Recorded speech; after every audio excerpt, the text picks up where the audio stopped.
এক রাজার 4 স্ত্রী ছিল। চতুর্থ স্ত্রীকে তিনি সবচেয়ে বেশি ভালোবাসতেন। সোনা হীরা দামি পোশাক দিয়ে সাজাতেন তাকে আর সবসময় তার খেয়াল রাখতেন।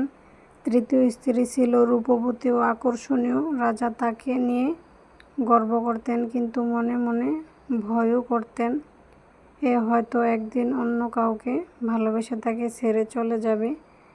দ্বিতীয় স্ত্রী রাজার পাশে থেকে সাধ্যমতো সাহায্য সহযোগিতা করত, বিশ্বাসযোগ্য ছিল, কিন্তু রাজার ভালোবাসার জায়গা চতুর্থ এবং তৃতীয় স্ত্রীর মতো গুরুত্ব পায়নি। প্রথম স্ত্রী ছিল সবচেয়ে অবহেলিত।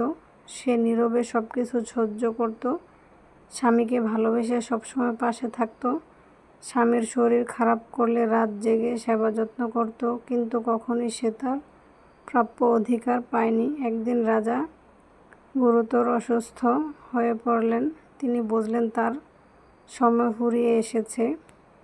বাকি গল্পটুকু অন্য দিন। আল্লাহ হাফেজ।